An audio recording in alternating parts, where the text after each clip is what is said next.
Shalom, Bapak Ibu yang kekasih di dalam Tuhan, yang berada di dalam gedung gereja ini, atau yang berada di rumah masing-masing, bahkan di mana saja berada, bersyukurlah kepada Tuhan karena kasih dan kuasa-Nya. Kita akan kembali merayakan dan menikmati Minggu Advent ketiga tahun ini. Sebagai anak-anak Allah, kita akan dituntun firman Tuhan dalam tema sepanjang minggu ini, terang sudah datang. Bertobatlah. Kita mengangkat pujian, "Oh datanglah Immanuel."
Bapak Ibu, saudara-saudara sedang jemaat Tuhan, pertolongan kita adalah dalam nama Tuhan yang menjadikan langit dan bumi.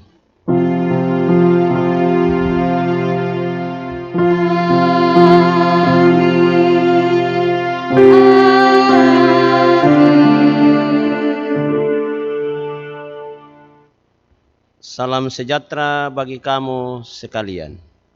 Shalom. Silakan duduk. Seperti yang telah disampaikan pada minggu sebelumnya, bahwa perjamuan kudus adalah suatu pelayanan yang Tuhan Yesus sendiri kehendaki untuk tetap dilakukan sampai Ia datang kembali dalam kemuliaan kerajaan-Nya. Setiap kali kita makan roti dan minum anggur dalam perjamuan kudus, kita memperingati pengorbanan Tuhan Yesus di kayu salib, yaitu mati untuk menebus dan membebaskan kita dari kutuk dosa. Marilah Bapak Ibu, saudara-saudara, kita mengakui dosa di hadapan Tuhan. Firman Tuhan mengatakan, jika kita berkata bahwa kita tidak ada berbuat dosa, maka kita menipu diri, maka kita membuat Dia menjadi pendusta, dan firman-Nya tidak ada di dalam kita. Akuilah di hadapan Tuhan. Kami berdosa, sungguh-sungguh berdosa. Angkat pujian, tolong ya Allah.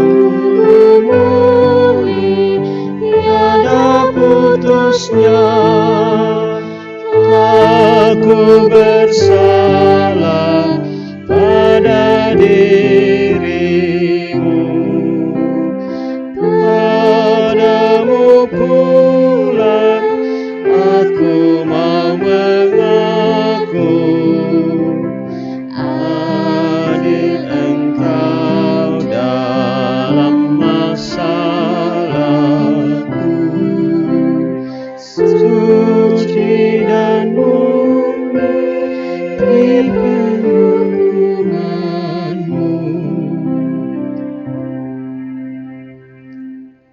Saudara-saudara, kepada kamu sekalian yang tunduk dalam penyesalan, berita anugerah dari Allah dinyatakan kembali. Koyakkanlah hatimu dan jangan pakaianmu. Berbaliklah kepada Tuhan Allahmu, sebab Ia pengasih dan penyayang, panjang sabar dan berlimpah kasih setia, dan Ia menyesal karena hukumannya. Terpujilah Allah karena kasih karunia-Nya yang agung.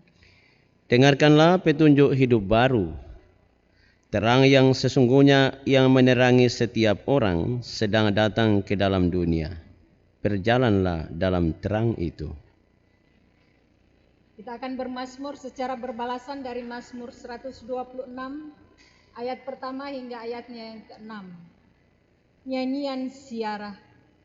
Ketika Tuhan memulihkan keadaan Sion, Keadaan kita seperti orang-orang yang bermimpi, pada waktu itu mulut kita penuh dengan tertawa, dan lidah kita dengan sorak-sorai. pada waktu itu berkatalah orang di antara bangsa-bangsa, Tuhan telah melakukan perkara besar kepada orang-orang ini, Tuhan telah melakukan perkara besar kepada kita, maka kita bersukacita, pulihkanlah keadaan kami ya Tuhan. seperti memulihkan batang air kering di tanah Negeb. Orang-orang yang menabur dengan mencucurkan air mata, Akan menuai dengan bersorak-sorai, orang yang berjalan maju dengan menangis, sambil menabur benih, pasti pulang dengan sorak-sorai. sambil membawa berkas-berkasnya. Amin. Amin. Kita siapkan hati kita akan bersama membaca firman Tuhan.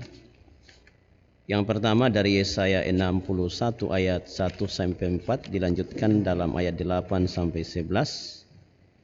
Dan yang kedua dari kitab 1 Tesalonika pasal 5 ayat 16 sampai 24. Dan yang ketiga dari Injil Yohanes pada pasal 1 ayat 1 sampai 9 dan ayat 19 sampai 28. Mengawali semuanya itu, mari kita memohon kuasa Roh Kudus untuk menolong kita dalam membaca dan merenungkan firman Tuhan. Kita berdoa. Kepada Tuhanlah selayaknya pujian dan syukur dari tengah-tengah persekutuan ibadah yang kami alami dalam rangka mensyukuri kasih dan kemurahan Tuhan yang telah kami nikmati melalui kehidupan, kekuatan dan kesehatan yang terus dinyatakan bagi kami sampai pada hari ini.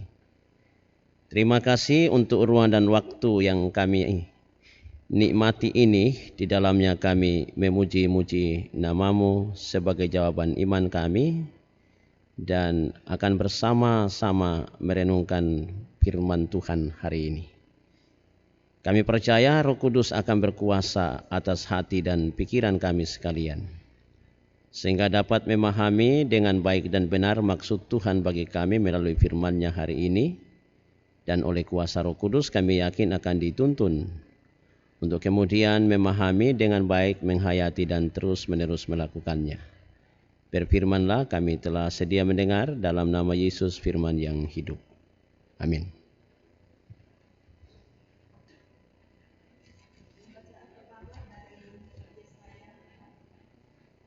(61) ayat 1 sampai dengan ayatnya keempat, dilanjutkan dengan ayat 8 sampai dengan ayatnya yang ke-11. Yesaya 61 ayat 1 sampai dengan ayatnya yang keempat, ayat 8 sampai dengan ayatnya yang ke-11. Firman Tuhan datang kepada kita, kabar selamat kepada Sion. Roh Tuhan Allah ada padaku, oleh karena Tuhan telah mengurapi aku.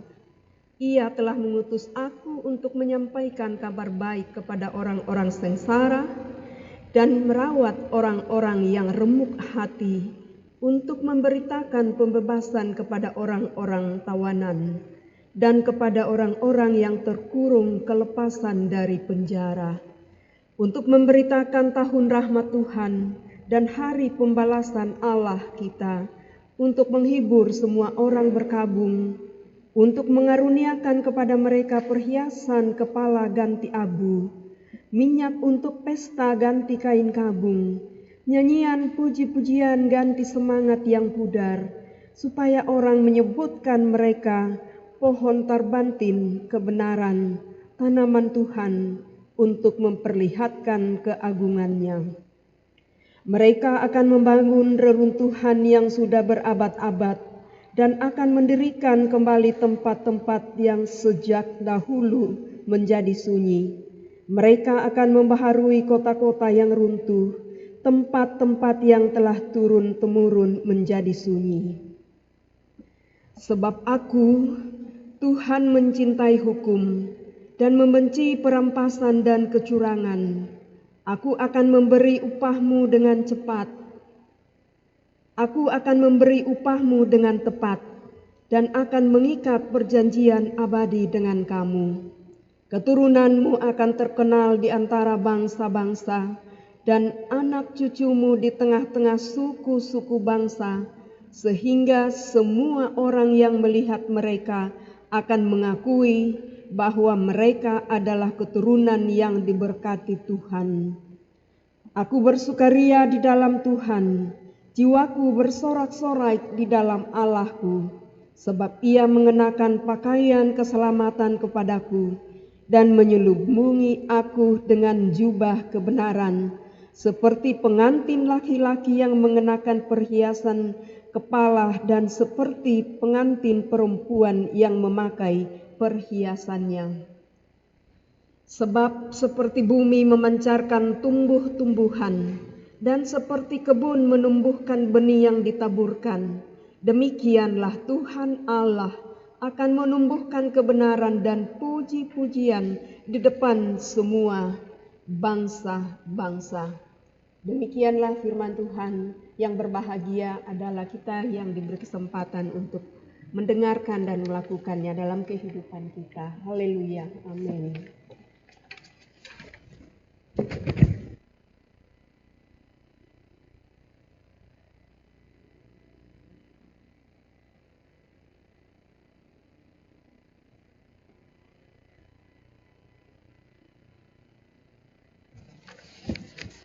Bacaan kedua dari 1 Tesalonika 5 ayat 16 hingga ayatnya yang ke-24.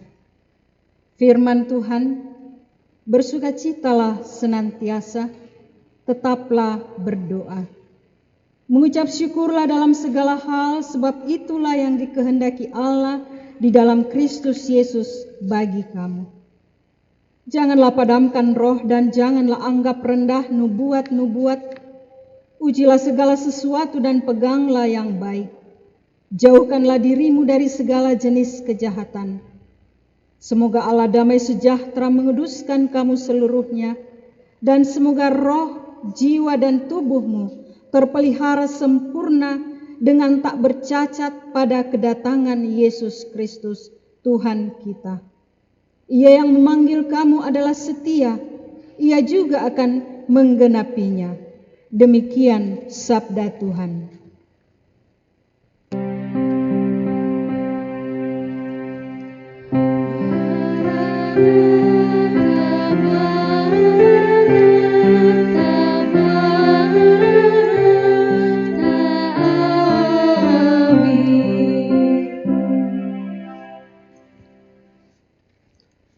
Saudara-saudara yang kekasih dalam Tuhan, inilah Injil Yesus Kristus menurut Yohanes dalam pasal 1 ayat 1 sampai 9 dan ayat 19 sampai 28. Diberi judul oleh penerjemah Lembaga Alkitab Indonesia, Firman yang telah menjadi manusia. Pada mulanya adalah Firman. Firman itu bersama-sama dengan Allah dan firman itu adalah Allah. Ia pada mulanya bersama-sama dengan Allah. Segala sesuatu dijadikan oleh Dia, dan tanpa Dia tidak ada sesuatu pun yang telah jadi dari segala yang telah dijadikan. Dalam Dia ada hidup, dan hidup itu adalah terang manusia. Kita lihat ayatnya kita terus ayat 5. Terang itu bercahaya di dalam kegelapan, dan kegelapan itu tidak menguasainya. Datanglah seorang yang diutus Allah, namanya Yohanes. Ia datang sebagai saksi untuk memberi kesaksian tentang terang itu, supaya oleh Dia semua orang menjadi percaya. Ia bukan terang itu, tetapi ia harus memberi kesaksian tentang terang itu. Terang yang sesungguhnya yang menerangi setiap orang sedang datang ke dalam dunia. Ayat 19 sampai pada ayatnya yang ke-28. Dan inilah kesaksian Yohanes ketika orang Yahudi dari Yerusalem mengutus beberapa imam dan orang-orang Lewi kepadanya untuk menanyakan dia, "Siapakah engkau?" Ia mengaku dan tidak berdusta, katanya, "Aku bukan Mesias." Lalu mereka bertanya kepadanya, "Kalau begitu, siapakah engkau? Elia?" Dan ia menjawab, "Bukan." Engkaukah nabi yang akan datang?" Dan ia menjawab, "Bukan." Maka kata mereka kepadanya, "Siapakah engkau? Sebab kami harus memberi jawab kepada mereka yang mengutus kami. Apa katamu tentang dirimu sendiri?" Jawabnya, "Akulah suara orang yang berseru-seru di padang gurun. Luruskanlah jalan Tuhan, seperti yang telah dikatakan Nabi Yesaya." Dan di antara orang-orang yang diutus itu ada beberapa orang Farisi. Mereka bertanya kepadanya, katanya, "Mengapa engkau membaptis? Jikalau engkau bukan Mesias, bukan Elia, dan bukan Nabi yang akan datang?" Yohanes menjawab mereka, katanya, "Aku membaptis dengan air, tetapi di tengah-tengah kamu berdiri Dia yang tidak kamu kenal, yaitu Dia yang datang kemudian daripadaku. Membuka tali kasutnya pun aku tidak layak." Hal itu terjadi di Betania yang di seberang Sungai Yordan, di mana Yohanes membaptis. Demikianlah sabda Tuhan. Yang mendengarnya dan melakukan, itulah orang yang berbahagia. Sabdamu abadi.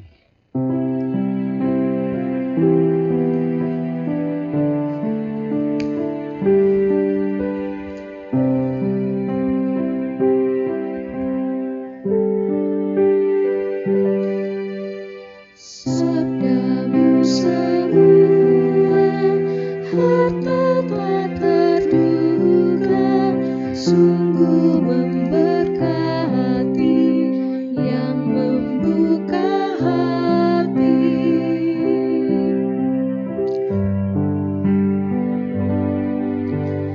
Tolong agar kami rajin mendalami, lalu melakukan sabdamu ya Tuhan.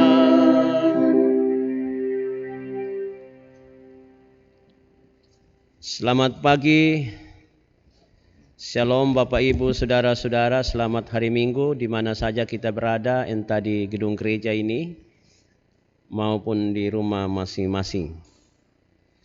Berdasarkan kalender gerejawi yang kita pedomani di Gereja Toraja, kita sedang berada pada minggu Advent yang ketiga, yang disimbolkan dengan 3 lilin yang kita nyalakan hari ini. Kita semua tetap percaya bahwa kasih Tuhan senantiasa hadir di tengah kehidupan kita, sehingga sampai hari ini kita semua dalam keadaan sehat, walaupun kerinduan untuk datang di gedung gereja beribadah sudah luar biasa dalam hati kita, tapi karena virus ini maka kita tetap beribadah di rumah seperti yang terjadi hari ini. Baik Bapak dan Ibu, saudara-saudara yang sama berbahagia dan dikasihi dalam Tuhan Yesus, pagi ini bersama seluruh Kreator Raja dalam kebaktian Minggu Advent ketiga, kita akan merenungkan bagian firman Tuhan dari 4 bagian Alkitab tadi dengan satu tema, terang sudah datang, bertobatlah. Terang sudah datang, bertobatlah. Saya mau tu arang mengkatoba komi. Saudara-saudara, ketika kita berbicara tentang terang, apakah yang pertama-tama terlintas dalam pikiran kita? Entah sadar atau tidak, pasti dalam pikiran kita terbayang kegelapan. Atau mungkin dalam pikiran kita terbayang ketika kita sedang makan atau sedang beraktivitas, misalnya rapat atau paduan suara atau apalah namanya kegiatan, tiba-tiba mati lampu. Lalu dalam waktu singkat lampu menyala. Makanya biasa saya heran kalau mati lampu semua orang serempak teriak, menyala pun serempak teriak. Saya tidak tahu apa maksudnya itu. Dua-dua serempak, mati lampu serempak teriak, nyala lampu serempak teriak. Jadi pada saat mati lampu serempak teriak itu muncul reaksi bahwa mendasaki. Sementara kita mah kegiatan mati lampu. Tetapi pada saat yang sama lampu itu menyala, ada luapan sukacita ketika kegelapan itu langsung hilang. Jadi sebetulnya bicara tentang terang adalah simbol situasi yang menyenangkan, simbol situasi yang menggembirakan, simbol situasi yang menyejukkan, karena terarah pandangan kita untuk melakukan sesuatu yang sedang kita persiapkan untuk dikerjakan. Saudara bisa bayangkan ke sadiamo tu kande jol meja lai kande, pas maamin ki mati lampu lu kaya na kumande mi kite, atau sudah ada rangkaian acara yang dipersiapkan dengan baik, tiba-tiba mati lampu, tae lilin, tae generator, semua itu macet. Kenapa? Karena berkaitan dengan terang itu ada banyak hal-hal yang baik, hanya kegiatan-kegiatan yang harus dikerjakan. Ketika terang itu hilang, semua pudar. Pertanyaannya adalah, apa hubungan terang dengan pertobatan? Kenapa tema mengatakan terang sudah datang, bertobatlah? Pertanyaannya adalah, kenapa ini terang berkaitan dengan pertobatan? Wah, itu penting direnungkan. Bukankah yang bertobat adalah orang yang berdosa? Kenapa mesti bicara terang? Jikalau demikian, terang seperti apakah yang dimaksudkan dalam tema ini, yang dalam Injil Yohanes tadi dikatakan sudah datang ke dalam dunia? Terang inilah yang harus kita cari tahu, terang seperti apa ini yang kemudian berimplementasi atau harus direspon dengan pertobatan. Terang macam apakah itu? Untuk menjawab pertanyaan itu, Bapak Ibu Saudara-saudara, saya mengajak kita dengan penuh ketelitian memperhatikan bagian-bagian Alkitab, secara khusus Injil Yohanes tadi sebagai fokus dari pembacaan kita tadi. Siapa itu terang itu? Kita mulai pada ayat 1. Ini bagian Injil Yohanes ini isinya itu bersifat filsafat. Pada mulanya adalah firman. Siapa itu firman? Jawabnya dibawa, firman itu bersama-sama dengan Allah dan firman itu adalah Allah.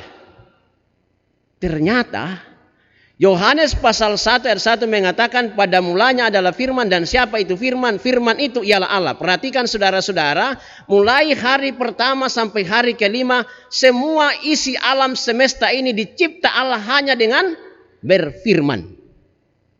Kecuali manusia yang Allah tidak berfirman tetapi direpatkan dulu oleh Allah Tritunggal. Baiklah kita menjadikan manusia menurut gambar dan rupa kita. Tapi yang lain itu Allah hanya berfirman. Allah yang berfirman ini yang kemudian merubah wujud. Kenapa dia merubah wujud? Wah, itu pertanyaan. Kenapa mesti merubah wujud? Karena wujud yang kemarin di Taman Eden itu sudah tidak dikenal lagi manusia ketika manusia jatuh dalam dosa. Manusia tidak kenal lagi dia. Dan karena itu Allah yang berinkarnasi merubah wujudnya. Yang tadinya adalah firman yang tidak dilihat tetapi menjadi dilihat. Dulunya dia bersama-sama dengan Allah. Pada saatnya dia berfirman dan semua jadi. Sekarang dia akan berubah. Kenapa? Ayat 3 mengatakan segala sesuatu dijadikan oleh dia dan tanpa dia tidak ada sesuatu pun yang jadi dari segala yang telah dijadikan. Perhatikan baik, segala sesuatu dijadikan oleh dia dan tanpa dia tidak ada itu. Apa maksudnya itu? Sekali lagi saya tegaskan, semua yang dicipta Allah, Allah berfirman kecuali manusia. Itu maksudnya. Segala sesuatu dijadikan oleh dia dengan cara apa? Berfirman. Dan siapa itu firman? Dialah yang dimaksudkan dalam pembacaan kita tadi pada ayat 4. Coba dia. Dalam dia ada hidup dan hidup itu adalah terang manusia. Dia yang tadi adalah firman yang tidak kelihatan ini, di dalam dia segala sesuatu dijadikan. Dan di dalam dia ada hidup. Dan hidup itu adalah membawa terang bagi dunia yang sedang dalam kegelapan. Terang itu seperti apa katanya? Terang itu bercahaya di dalam kegelapan dan kegelapan itu tidak menguasainya. Perhatikan baik-baik.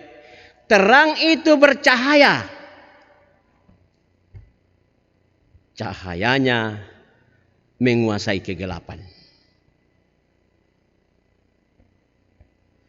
Kegelapan dia kuasai. Siapakah dia itu? Inilah yang diperkenalkan oleh Yohanes Pembaptis. Kenapa mesti diperkenalkan? Karena kalau tidak diperkenalkan, orang tidak akan terima dia. Saudara bisa bayangkan kalau saya dulu datang jadi pendeta di sini, aku tidak memperkenalkan diri bersama istri dan anakku dan latar belakang pendidikanku sambil saya melayani di sini, saudara akan bertanya manusia macam apa itu yang jadi pendeta kita kalau saudara tidak kenal saya. Pasti saudara tidak terima saya. Saya datang pimpin kebaktian tidak perkenalkan diri, langsung khotbah, saudara bilang siapa itu? Sambil saya khotbah, saudara bilang siapa itu? Biarpun khotbah saya saudara mengerti, tapi saudara tidak kenal saya, saudara bertanya-tanya siapa itu? Sama dengan Yesus. Yohanes sudah memperkenalkan dalam pembacaan tadi, terang itu sedang datang ke dalam dunia. Tetapi orang bertanya, siapa terang itu? Dalam teks pada pasal 1 ayat 19 sampai ayat yang ke-28 tadi, bisa Bapak Ibu perhatikan baik-baik. Di situ Yohanes memperkenalkan dia. Yohanes mempersaksikan siapa dia. Inilah kesaksian Yohanes tadi. Ada kesaksiannya. Coba lihat ayat 19. Dan inilah kesaksian Yohanes ketika orang Yahudi dari Yerusalem mengutus beberapa imam. Siapa itu imam, saudara-saudara? Adalah orang-orang yang diberi tugas bicara tentang bait Allah. Bicara tentang pelayanan dalam gereja. Hampir-hampir mirip dengan kita majelis gereja. Dan karena itu wajar kalau dia bertanya, siapa itu yang disebut sebagai terang? Siapa itu yang disebut sebagai firman? Nah, datanglah orang tanya dia. Tapi justru yang ditanya itu Yohanes. Siapakah engkau itu? Karena orang kemudian heran, apa yang dia bilang? Jangan-jangan ini Mesias, ya? Jadi orang tanya, siapakah kau sehingga bisa bicara kayak begitu? Wah, orang mulai berprediksi, jangan-jangan ini Mesias. Tapi perhatikan ayat 20, ia mengaku dan tidak berdusta. Yakinlah kita temai maading ki abaranin pokari ko aku Mesias. Alabami contoh, keden to sa mengkutan ako, indar kay sumbang ite. Karena tayo to sumbang bisa ki barani magada ko aku. Indar kay garagi ite, karena tayo mo tutong garagi bisa ki mangaku kuma aku. Tapi Yohanes saudara-saudara enggak begitu dia. Enggak berani dia. Kenapa? Karena dia tahu tugasnya. Dia tahu maksud Allah mengutus ke dalam dunia. Karena itu orang-orang yang tidak tahu tugasnya dalam gereja, kadang-kala dia berdusta dalam gereja, saudara. Perhatikan baik-baik itu. Orang-orang yang tidak menghayati panggilan dalam gereja, kadang-kadang atas nama Tuhan mengklaim bahwa dia punya pekerjaan, padahal sesungguhnya bukan dia yang kerjakan. Oh, saudara-saudara belajar sedikit sama Yohanes. Yohanes tidak begitu. Ia tahu dirinya. Ia tahu pekerjaannya. Ia tahu apa yang Tuhan pesankan kepada dia untuk harus dikerjakan. Ya, Bapak Ibu, saudara-saudara, sebentar lagi dilantik ini gereja baru, harus saudara tahu apa yang harus dikerjakan. Karena biasanya itu meski gereja yang manda pindah si rampun saya maajasto si melong penampilan ke manila diutus sih. Talo minggu to patang minggu kabur mo to. Tapi ya tinde bukit tamalandre aku tiro. Tak sia susito marajin. Ya. Yohanes bilang apa? Aku bukan Mesias. Saya bisa bayangkan imam-imam dan sebagian orang Farisi heran. Kenapa dia katakan aku bukan Mesias? Lalu bertanya kepadanya, kalau begitu siapa engkau? Elia? Dan dia menjawab, bukan. Engkau nabi yang akan datang? Bukan. Maka kata mereka, siapakah engkau? Sebab kami harus memberi jawab karena kami ini utusan dari orang Israel, dari kaum Yahudi yang kemarin dijanjikan Mesias. Kami harus memberi penjelasan tentang siapa kau. Karena ada orang yang menyangka engkau Mesias. Yohanes bilang apa? Akulah suara yang berseru di padang gurun, luruskanlah jalan Tuhan. Seperti yang dikatakan Nabi Yesaya. Itu. Aku suara yang berseru di padang belantara. Aku hanya memperkenalkan suara itu. Aku memperkenalkan siapa itu. Aku suarakan suara itu. Tapi aku bukan. Ya. Aku yang menyuarakan. Aku yang mengatakan tentang dia itu. Tetapi aku bukan dia. Aku bukan Mesias. Jangan sampai salah kaprah keyakinanmu. Perhatikan baik-baik. Yohanes tidak mau mengambil alih tugasnya Mesias. Karena dia bukan Mesias. Banyak orang itu mensabotase tugasnya orang. Padahal bukan tugasnya. Oh, lain kalau dimandatkan. Lain itu. Kalau dimandatkan ada surat tugas. Tapi tidak ada surat tugasnya Yohanes. Kalau orang tanya kau ke Mesias, kau bilang, yes, aku Mesias. Oh, enggak ada surat tugasnya. Jelas. Dia katakan, aku bukan Mesias. Lalu orang tanya, siapa kau sebenarnya kalau begitu? Mereka bertanya kepadanya, mengapa engkau membaptis? Nah, itu pekerjaan Mesias. Kenapa kau membaptis? Jika engkau bukan Mesias, bukan Elia, dan bukan Nabi yang akan datang. Karena itu pekerjaan Nabi. Dia katakan, aku membaptis dengan air. Tetapi, dia yang kamu tidak kenal di antara kamu itu nanti. Dia yang akan membaptis kamu dengan roh. Dia berdiri di antara kamu, tapi kamu tidak kenal. Perhatikan baik-baik. Yohanes sedang mengatakan, bahwa dia akan datang nanti membaptis kamu dengan roh. Tapi kamu tidak kenal ketika berdiri di antara kamu. Dia akan berdiri di antara kamu, tapi kamu tidak kenal dia. Tapi aku harus memberi kesaksian tentang dia itu. Supaya kamu tahu siapa dia. Siapakah dia itu? Dia adalah terang yang bercahaya. Yang menguasai kegelapan dan terang itu sedang datang. Kata sedang artinya sementara berlangsung. Pertanyaannya, apakah dunia mengenal proses itu? Apakah manusia tahu itu? Kalau baca pasal 1 ayat 11 dan 12, di situ dikatakan, ia datang kepada milik kepunyaannya, tapi orang-orang kepunyaannya itu tidak menerimanya. Tetapi semua orang yang menerimanya diberinya kuasa supaya menjadi anak-anak Allah. Yaitu siapa? Yaitu mereka yang percaya dalam namanya. Perhatikan baik-baik. Mereka yang percaya dalam namanya. Yang tidak menerima itu, mereka terus-menerus dalam kegelapan.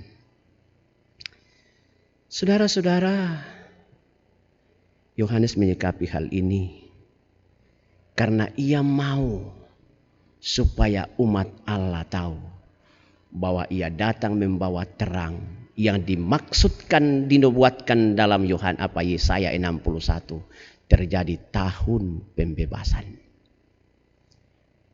Ketika orang Israel pulang dari pembuangan, ada namanya tahun pembebasan, tahun Yobel. Tahun itu adalah budak-budak itu saudara dibebaskan. Lalu kemudian kalau ada tanah yang kemudian digadaikan, dikembalikan secara gratis. Itu setiap 50 tahun. Itu namanya tahun Yobel. Makanya ada namanya Yubelium. Setiap 50 tahun itu selalu ada pembebasan. Nah, ini kan sukacita luar biasa bagi orang yang tak berdaya. Tetapi ketika terang ini datang ke dalam dunia, tidak ada lagi batas tahun rahmat Tuhan. Tahun rahmat Tuhan itu bukan 50 lagi. Kekal selama-lamanya itu tidak ada lagi. Itu yang mau dikatakan. Nah karena itu orang-orang yang mengerti bahwa ia dibebaskan di dalam Tuhan, kata Tesalonika tadi, ia tahu bersyukur kepada Tuhan. Dan terus menerus mengalami perjumpaan dengan Tuhan dalam doa-doanya. Nah pertanyaannya Bapak Ibu Saudara adalah, bagaimana caranya supaya terang yang sedang datang ini masuk dalam pikiran kita, terus dalam hati kita, yang mengubah hidup kita, sehingga kita tinggalkan hidup lama dan masuk dalam hidup yang baru. Itulah yang menjadi soal paling serius, soal paling krusial yang harus kita mengerti dalam perjalanan kehidupan beriman kita. Karena jangan-jangan Bapak Ibu Saudara kita sedang merasa menerima terang itu, tetapi kita sedang berjalan di dalam kegelapan. Coba perhatikan baik-baik contoh orang Yahudi Saudara. Mereka itu didatangi terang ini. Terang ini sudah hadir dalam hidup mereka. Mulai ketika dinubuatkan itu sudah dikatakan kepada mereka akan datang sang pembebas. Yang namanya disebutkan orang penasihat ajaib, Bapa yang kekal, Raja Damai. Itu sudah jauh sebelumnya disampaikan. Akan lahir dari keturunan Yehuda, kaum yang tidak diperhitungkan oleh Israel. Karena dia adalah kaum yang tidak cukup satu DPR, seandainya pemilihan DPR dari dapilnya itu. Tetapi dari situ akan lahir Mesias. Itu jauh sebelum dikatakan dan itu sudah dibuktikan saudara. Tapi pada saat datang, terang ini datang dalam hidup mereka. Mereka tidak menerima dia. Saudara, Allah yang telah hadir ke dalam dunia melalui Yesus Kristus, yang disimbolkan oleh Yohanes sebagai terang, telah ada di antara kita. Sekarang pertanyaannya, bagaimana cirinya orang yang telah menerima terang itu? Baca Matius 5 ayat 13. Ada dua hal. Dia harus menjadi garam dan dia juga harus menjadi terang. Orang yang telah menerima terang yaitu Yesus Kristus, dia harus menjadi sumber terang bukan menjadi sumber kegelapan. Jadi kalau saudara dan saya yang telah menerima Yesus Kristus masih mengarahkan orang pada jalan yang gelap, itu saudara hanya merasa menerima terang. Contohnya bagaimana? Masih enak menggosipkan tetangga, masih enak bicara tidak baik tentang orang lain, menceritakan orang. Kan banyak orang itu enak sekali menceritakan keburukan orang lain, terlalu susah untuk menceritakan kebaikan orang lain. Contohnya, kadang ada ibu-ibu itu pakai baju seragam baru, tampil paduan suara, berbisik-bisik di depan sama temannya. Ku tahu itu baju seragamnya belum lunas. Coba bayangkan saudara. Di gereja ini perayaan Natal, tapi karena dasar orang iri hati, tidak senang dikala penampilan, ada temannya tampil maksimal di depan, dikala lagi penampilannya, langsung dia bisik sama temannya di samping. Mau tahu itu Ibu Anu? Pikan sama menjahit itu belum pilunas itu, saudara. Apa untungnya dengan cara itu, saudara? Padahal kita sedang merasa merayakan terang yang hadir dalam hidup kita, tetapi pola hidup kita berada dalam kegelapan, saudara. Ini penting sekali. Nah, orang yang menerima terang itu, dia harus menjadi garam. Ibu-ibu kalau masukkan garam ke dalam sayur maksudnya apa? Kadang saya tanya mahasiswaku di UKIP, dia bilang begini, supaya sayur jadi asin Pak. Tidak dimakan itu kawe. Kalau garam dimasukkan ke dalam sayur supaya sayur jadi asin, itu berarti membuat sayur jadi garam kalau begitu. Tetapi menjadi garam itu artinya membuat yang tidak enak menjadi enak. Sayur tadi yang rasanya hambar menjadi enak ketika garam itu datang. Dan karena itu orang yang menerima terang yang sesungguhnya itu Yesus, dia akan mengevaluasi hidupnya hari ini. Sejauh mana kehidupanku ini berdampak positif bagi orang lain. Sejauh mana kehidupanku ini membuat orang mengalami sukacita di tengah-tengah perjumpaan dalam bersesama. Kalau kita selalu mendukakan orang, selalu menyakiti orang, selalu membuat orang tersinggung, itu berarti kita masih hidup dalam kegelapan. Tapi orang yang sudah hidup dalam terang adalah ia mengerti bagaimana ia hadir berdampak positif bagi orang lain. Itulah ciri-ciri orang yang telah hidup dalam terang. Dan yang ketiga, orang yang hidup dalam terang itu, dia berusaha mengevaluasi di mana ia jatuh, di mana ia salah. Dan ia tidak terus-menerus hidup di dalam keberdosaan. Sengaja Yohanes memperkenalkan ini kepada orang-orang Yahudi. Karena orang-orang Yahudi itu selalu merasa benar. Yang dibahasakan dalam kitab Yesaya pasal 40. Yang berlekak-lekuk diratakan. Yang bengkok diluruskan. Orang Yahudi itu merasa lurus, saudara. Merasa rata, saudara. Merasa hidup dalam hukum Tauratnya yang benar. Tetapi dia tidak kenal sesamanya. Karena menurut mereka sesamanya adalah satu agamanya, satu kampungnya, satu sukunya. Tapi Yesus mengajarkan sesama kita adalah semua orang yang kita jumpai dalam hidup ini. Karena itu mari kita evaluasi. Pernahkah kita merasa hidup dalam terang, padahal sesungguhnya kita sedang berkanjang dalam kegelapan? Terakhir, apa hubungannya dengan Minggu Advent berkaitan dengan terang yang datang membawa pertobatan? Saudara kalau perhatikan khotbah saya mungkin sudah 2 kali.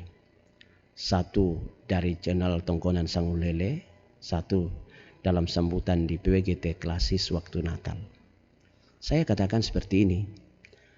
Hampir semua hamba Tuhan di dunia berdoa kiranya COVID-19 tidak sampai bulan Desember supaya Natal dirayakan dengan meriah seperti tahun sebelumnya. Saya pun sebagai pendeta selalu berdoa seperti itu. Tentu juga warga jemaat yang kuat imannya berdoa seperti itu. Tapi yang tidak beriman tidak peduli. Pertanyaannya adalah kenapa masih sampai di bulan Desember ini virus ini semakin menjadi-jadi di berbagai tempat? Adakah yang salah dengan doa kita? Apakah doa kita ditolak Tuhan?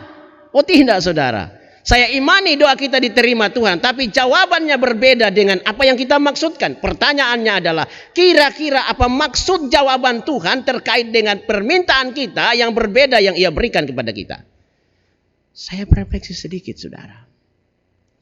Pada tahun-tahun sebelumnya kita merayakan Natal. Di bulan Oktober panitia Natal sudah dibentuk. Anggaran yang luar biasa.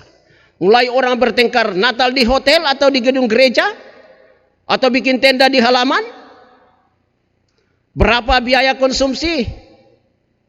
Siapa yang akan khotbah? Berapa tendernya itu pengkhotbah dari Jakarta? Kalau datang kita bayar, tidak apa-apa. Kita pakai Gilbert Lumendong yang biayanya sampai 25 jutaan, 35 jutaan. Ya luar biasa. Tapi kali ini hampir pas-pasan itu anggaran. Hampir yang terjadi adalah Mazmur 42, perayaan Natal, Susidonga Maarang Tongan, Manduseka Sekabang, Natal seadanya. Saya mulai mengingat 2000 tahun lebih yang lalu di kandang domba di Efrata, tepatnya di Bethlehem. Natal dirayakan oleh dua orang, yaitu ayah dan ibu si bayi mungil, yang dikunjungi oleh orang yang terpinggirkan dalam masyarakat. Itulah gembala Efrata yang datang ngumpul-ngumpul. Lalu ada paduan suara satu saja, yaitu paduan suara malaikat, bukan parade lagu-lagu. Tidak ada parade lagu-lagu waktu itu. Tapi saya percaya mereka menikmati pujian surgawi. Malaikat Allah mengatakan kemuliaan bagi Allah di tempat yang maha tinggi dan damai sejahtera di bumi di antara manusia yang berkenan kepadanya. Kemudian berubah menjadi lagu Kidung Jemaat 100, muliakanlah Tuhan Allah. Itu disadur dari situ. Ya. Saya mau mengatakan, adakah kita merenung sejenak? Jangan-jangan Tuhan sengaja buat seperti ini supaya kita tes kembali motivasi Natal kita bertahun-tahun yang silam. Benarkah kita rayakan untuk si bayi mungil di Bethlehem Efrata? Bukan untuk kita. Benarkah kita rayakan untuk kemuliaan Allah, bukan untuk pemuliaan diri kita? Saya bisa bayangkan saudara, biasa saya kaget kalau selesai perayaan Natal ditanya, bagaimana Natal kami kemarin? Meriah atau Pak Pendeta? Untuk tidak mengecewakan, yes meriah. Tapi dalam hati saya, bagaimana dengan orang-orang miskin di bawah lantai bawah? Ketika kamu pulang bawa doko banyak sekali, tak satu pun yang kamu kasih satu biji. Padahal menunggu kasihan sang pulau motor lendu lewat lagi. Tidak ada dapat. Dan saya percaya itu Yesus yang datang di situ menunggu Pak bungkus perayaan Natal. Dan tidak dikasih saudara-saudara. Yesus katakan, pada saat kau merayakan Natal di Klarion, aku datang di situ minta Pak bungkusmu satu. Tidak ada yang saya dapat. Sekarang aku campakkan kau ke dalam neraka sana. Karena bukan Natalku yang kau rayakan.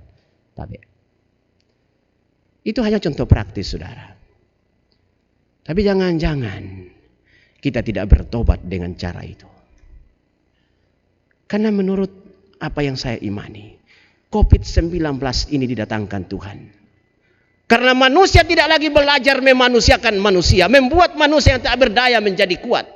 Semua orang sedang mencari kesenangan dirinya dengan logika yang luar biasa. Ada itu buku namanya manusia Deus. Semua bisa dikelola dengan akal manusia. Tapi ketika virus yang kecil datang, yes berhenti kau itu otakmu. Berhenti itu otak saudara. Manusia tidak bisa bikin apa-apa lagi. Virus yang kecil yang kita tidak tahu dari mana datangnya dan kemana perginya. Membuat otak manusia lumpuh sejenak. Tapi adakah manusia sadar? Bahwa di balik pergumulan ini kita diingatkan dengan peristiwa Natal bahwa Ia datang untuk memanusiakan manusia yang kesegambarannya dengan Allah sudah hilang. Manusia tidak lagi peduli sesamanya. Pada hari-hari pertama datang corona, harga masker dibuat melambung tinggi. maka orang miskin tak sanggup membeli 1 biji. Hanya orang yang bermodal bisa beli. Meraup keuntungan. Tanpa sadar kita mengatakan biarkan orang miskin mati dan aku saja yang hidup. Saudara, Natal intinya kepedulian dan cinta kasih, bukan pesta pora. Di balik kesederhanaan Natal mendemonstrasikan bahwa manusia tak berdaya, membutuhkan kepedulian dan kasih sayang Allah. Dan ketika saudara kuat dan hebat hari ini, Allah sengaja membuat saudara kuat dan hebat supaya membuat yang tak berdaya menjadi kuat. Bukan membuat yang tak berdaya semakin mati. Bukan yang membuat yang kuat melupakan Tuhan. Yuk, terang itu sudah hadir dalam hidup kita. Maukah kita bertobat untuk hidup dalam terang yang sesungguhnya? Amin. Kita teduhkan hati sejenak. Beningkan jiwa. Dan kita katakan terima kasih Bapa. Ada lawatan kasih-Mu hari ini. Mengingatkanku bahwa terang itu datang menerangi kehidupanku. Maka semakin jelaslah dosa-dosa yang aku lakukan karena terang sudah datang. Dan ketika semakin jelas dosa-dosa itu, tidak ada pilihan lain, aku harus bertobat. Dan datang di kaki-Mu ya Tuhan Yesus dan mengatakan ampunilah hamba ini. Tidak mampu menjadi suami yang baik terhadap istri. Tidak mampu menjadi istri yang baik terhadap suami. Tidak mampu menjadi ayah dan ibu yang baik terhadap anak-anak. Dan tidak mampu menjadi anak yang baik terhadap orang tua.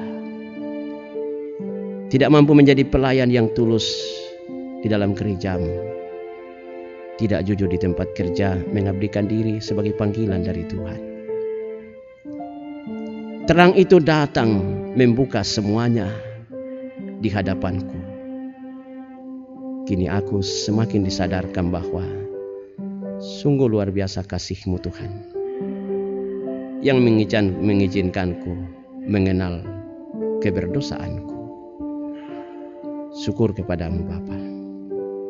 Mari berdoa seperti doa yang diajarkan Tuhan Yesus dan mengatakan, Bapa kami yang di sorga, dikuduskanlah nama-Mu. Datanglah kerajaan-Mu, jadilah kehendak-Mu di bumi seperti di sorga. Berikanlah kami pada hari ini makanan kami yang secukupnya. Dan ampunilah kami akan kesalahan kami, seperti kami juga mengampuni orang yang bersalah kepada kami. Dan jangan bawa kami ke dalam pencobaan, tetapi lepaskan kami daripada yang jahat. Karena Engkau-lah yang punya kerajaan dan kuasa dan kemuliaan sampai selama-lamanya. Amin. Jemaat Tuhan, saya jemput kita berdiri. Mari kita mengaku iman kita berdasarkan pengakuan iman Gereja Toraja.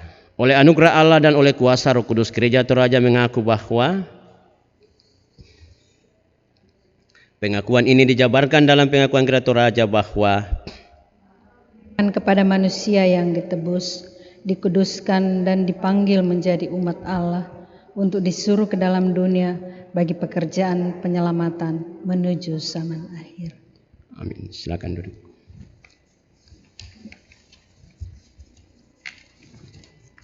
Tiba saatnya kita akan membawa persembahan nats pembimbing persembahan dari Mazmur 126 ayatnya yang kelima. Orang-orang yang menabur dengan mencucurkan air mata akan menuai dengan sorak-sorai. Sambil kita memberi persembahan, kita mengangkat pujian, mari puji Raja Sorga.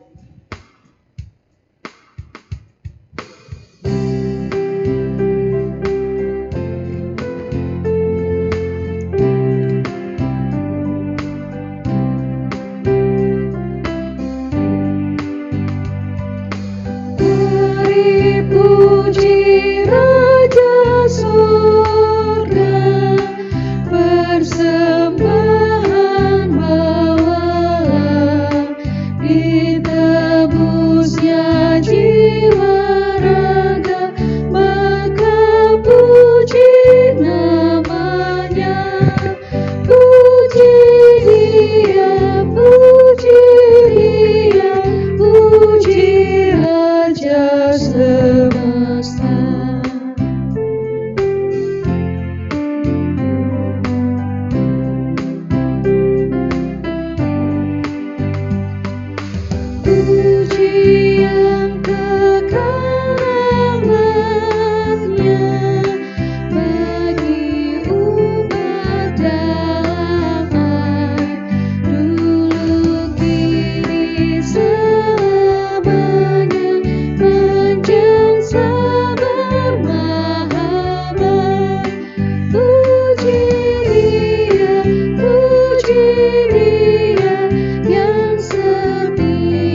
Kita akan bersekutu dalam meja perjamuan kudus.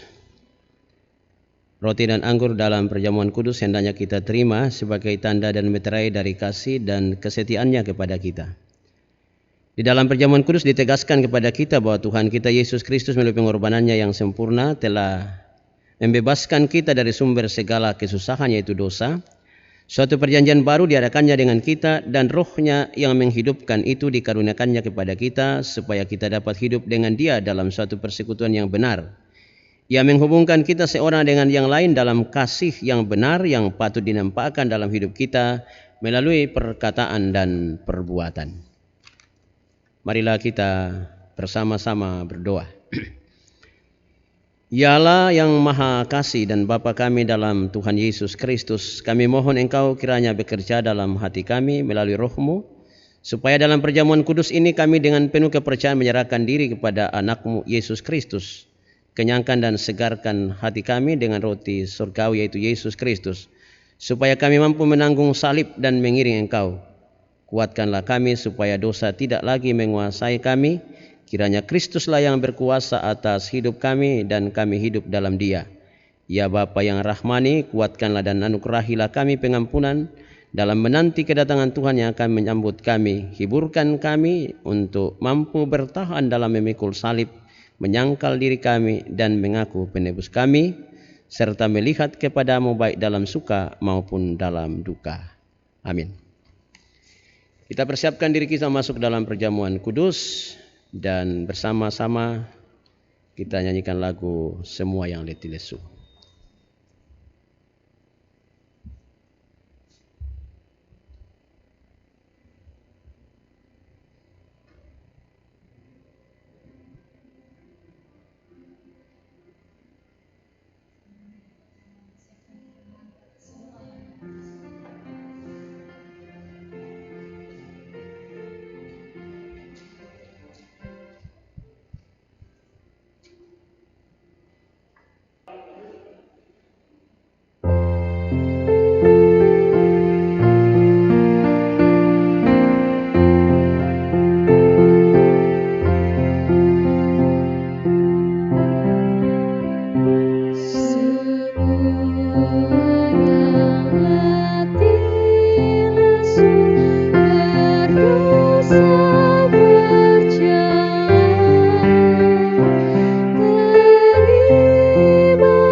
Saudara-saudara yang dikasihi Tuhan, roti dan anggur yang kita lihat ini hendaklah kita terima sebagai tanda dan meterai dari pengorbanan dan persekutuan dengan Kristus. Supaya kita dipelihara dengan roti surgawi yaitu Yesus Kristus. Janganlah hati kita melekat kepada roti dan anggur yang kelihatan ini, melainkan dengan iman kita mengangkat hati kepada Yesus Kristus Tuhan kita. Mari berdoa Bapa kami sebelum masuk dalam perjamuan kudus. Bapa kami yang di sorga, dikuduskanlah nama-Mu. Datanglah kerajaan-Mu. Jadilah kehendak-Mu di bumi seperti di sorga. Berikanlah kami pada hari ini makanan kami yang secukupnya. Dan ampunilah kami akan kesalahan kami, seperti kami juga mengampuni orang yang bersalah kepada kami. Dan janganlah membawa kami ke dalam pencobaan, tetapi lepaskan kami daripada yang jahat. Karena Engkau yang punya kerajaan dan kuasa dan kemuliaan sampai selama-lamanya. Amin. Saudara-saudara, segala perkara telah tersedia. Tuhan Yesus bersabda, "Marilah kepadaku semua yang letih lesu dan berbeban berat, aku akan memberikan kelegaan kepadamu.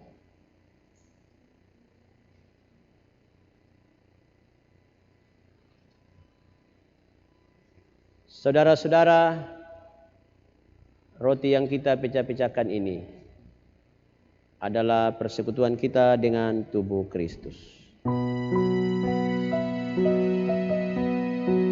Ambillah dan makanlah, Tuhan Yesus bersabda, inilah tubuhku yang diserahkan karena kamu, perbuatlah menjadi peringatan akan daku. Ambillah roti ini dan makanlah. Roti ini adalah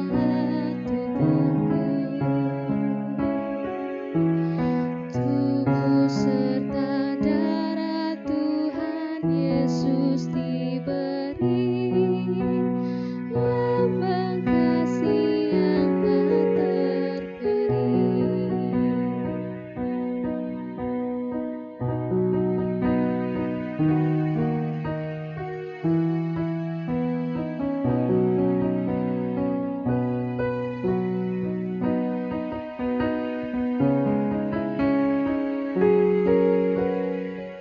Saudara-saudara, cawan minuman yang atasnya kita ucapkan syukur ini adalah persekutuan kita dengan darah Yesus Kristus. Minumlah kamu sekalian dari cawan ini. Tuhan Yesus bersabda, inilah darahku, darah perjanjian yang ditumpahkan karena banyak orang demi pengampunan dosa.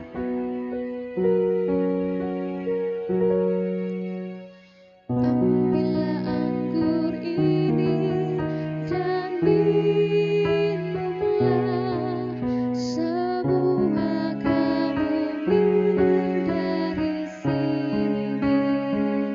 Minuman ini adalah darahku, darah perjanjian untuk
Saudara-saudara yang kekasih dalam Yesus Kristus, karena kita telah dikuatkan dan disegarkan dengan roti surgawi yaitu Yesus Kristus Tuhan kita, karena itu marilah kita memuji Tuhan dalam hati masing-masing dan mengatakan, Tuhan adalah penyayang dan pengasih, panjang sabar dan berlimpah kasih setia. Tidak selalu Ia menuntut dan tidak untuk selama-lamanya Ia mendendam. Tidak dilakukannya kepada kita setimpal dengan dosa kita dan tidak dibalasnya kepada kita setimpal dengan kesalahan kita. Tetapi setinggi langit di atas bumi, demikian besarnya kasih setianya atas orang-orang yang takut akan Dia. Sejauh timur dari barat, demikian dijauhkannya daripada kita pelanggaran kita. Seperti Bapa sayang kepada anak-anaknya, demikian Tuhan sayang kepada orang-orang yang takut akan Dia. Karena itu mari mengatakan, aku akan memuji Tuhan segenap hidupku sampai selama-lamanya. Amin. Mari bersama-sama kita menaikkan doa syafaat sekaligus berdoa untuk perjamuan kudus yang telah kita lalui bersama. Mari berdoa. Terima kasih Bapa, kami diperkenan memuji nama-Mu dan mendengar firman-Mu, serta dilibatkan menikmati persekutuan yang disimbolkan dengan perjamuan kudus, yang adalah simbol kedatangan-Mu yang kedua kali ketika kami berada dalam surga semawi, yang di dalamnya ada kasih yang abadi, yang kami nikmati dalam Yesus Kristus, yang telah mati dan bangkit mengalahkan kuasa kematian demi keampunan dosa kami. Terima kasih untuk semua itu. Kiranya Roh Kudus terus menolong kami untuk menghayati dan melakukan firman-Mu yang kami dengar, entah melalui khotbah pun melalui perjamuan kudus yang baru kami lalui. Tuntun kami seterusnya menjalani hidup rencana dan pekerjaan yang Tuhan percayakan kepada kami masing-masing. Jadikan kami hamba-hamba yang sabar, setia dan tulus serta rendah hati, menjalankan tugas kami dengan baik, dan dari situlah berkat Tuhan mengalir siang malam bagi kami. Berkati anak-anak kami dalam perjuangan studi pada setiap jenjang pendidikan. Bukakan kesempatan mendapat tempat kerja bagi mereka yang sedang berjuang mendapatkan pekerjaan. Yang mencari pasangan hidup, kiranya Tuhan menghadirkan orang yang diperkenan untuk menjadi temannya kelak masuk dalam mahligai rumah tangga. Terima kasih untuk selesainya pemilihan wali kota dan kepala daerah di berbagai tempat di Indonesia, termasuk di daerah kami di Makassar ini. Berkatilah anak-anak Tuhan yang telah terpilih untuk itu. Kiranya sungguh mewujudkan misi Allah melalui tugas dan tanggung jawab yang Tuhan percayakan kepadanya. Terima kasih untuk kedamaian, ketenangan dan ketenteraman sehingga semua proses pemilihan kepala daerah berlangsung dengan baik. Dan bagi anak-anak Tuhan yang tidak sempat terpilih, yakinkan mereka semua bahwa ada rahasia Tuhan di balik ketidakterpilihan mereka untuk seterusnya berjuang di tempat kerja yang lain untuk melayani Tuhan. Terima kasih untuk semua kami yang terlibat dalam pelayanan hari ini. Kiranya sungguh pelayanan kami menjadi berkat bagi anak-anak Tuhan yang menikmati pelayanan. Para majelis gereja, kantoriat, tim musik, juga tim live streaming yang bekerja dengan luar biasa di tempat ini. Kiranya semua terus diberkati dalam tugas dan pelayanan mereka masing-masing. Berkati kami semua dalam menjalankan tugas dan pelayanan sepekan ke depan di tengah-tengah jemaat-Mu. Kiranya hamba-hamba Tuhan boleh berkarya dengan baik. Jemaat Tuhan yang sakit, lawatlah dengan kasih-Mu melalui berbagai upaya pengobatan yang sedang dilakukan. Kuatkan imannya untuk terus berharap kepada-Mu. Bagi anak Tuhan yang bergumul karena sakit, karena ditinggalkan oleh orang-orang yang mereka kasihi, kuatkan iman mereka untuk terus percaya bahwa hidup ini memang tidak abadi. Kami hanyalah pendatang dan penumpang di dunia ini, sehingga tidak larut dalam duka cita karena ditinggal pergi oleh orang yang mereka kasihi. Demikian pergumulan-pergumulan lain yang silih berganti kami alami. Tolong Tuhan agar kami kuat dan tegar menjalani pergumulan itu, dan di balik pergumulan itu ada kasih Tuhan yang sedang berproses dihadirkan dalam hidup kami. Berkati pemerintah, bangsa dan negara kami. Berkati setiap orang yang menaruh harap pada Tuhan dalam berbagai macam pergumulan. Secara khusus Tuhan, perjalanan kehidupan gereja-Mu, gereja Toraja khususnya, kiranya senantiasa diberkati mulai dari jemaat sampai kepada sinode. Persiapan sidang sinode AM pada bulan Juli yang akan datang, Tuhan berkati panitia penyelenggara untuk mensukseskan kegiatan itu. Seluruh program jemaat Bukit Tamalania di sini kiranya terus diberkati agar berjalan dengan baik.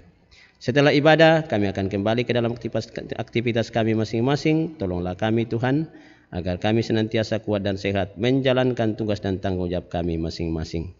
Siapkan waktu yang baik bagi kami minggu depan, kembali mengalami persekutuan ibadah sebagaimana yang kami alami hari ini. Mohon ampun Tuhan jika ada salah dan dosa yang pernah kami lakukan. Dengarlah doa kami dalam nama Tuhan Yesus. Amin.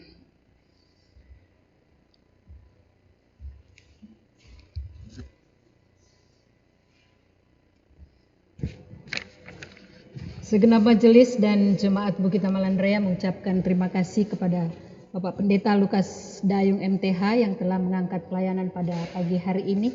Tuhan kiranya memberkati dalam pelayanan-pelayanan selanjutnya dan juga dalam keluarga. Saya jemput kita semua bangkit berdiri dan kita mengangkat pujian Aku Seorang Pemuda.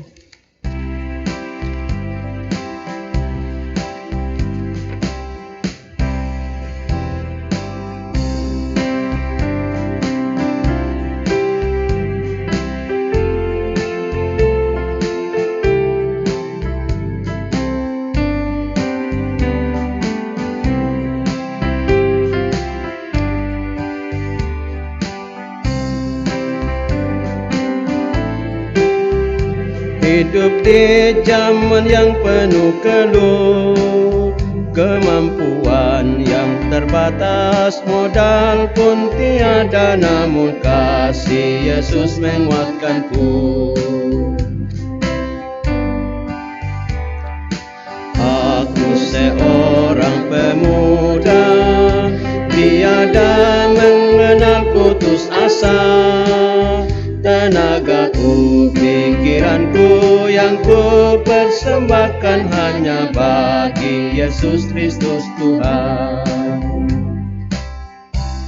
Pergilah, nyatakanlah tanda pertobatanmu, karena terang Allah ada di antara kamu setiap hari. Saya siap melakukannya. Terimalah berkat Tuhan. Tuhan memberkati engkau dan melindungi engkau. Tuhan menyinari engkau dengan wajah-Nya dan memberi engkau kasih karunia. Tuhan menghadapkan wajah-Nya kepadamu dan memberi engkau damai sejahtera. Amin. Amin. Terima kasih ya Tuhanku mengakhiri ibadah Minggu Advent ketiga pada siang hari ini.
Demikianlah rangkaian ibadah Minggu Advent ketiga pada siang hari ini. Tuhan Yesus memberkati kita semua. Salam sehat.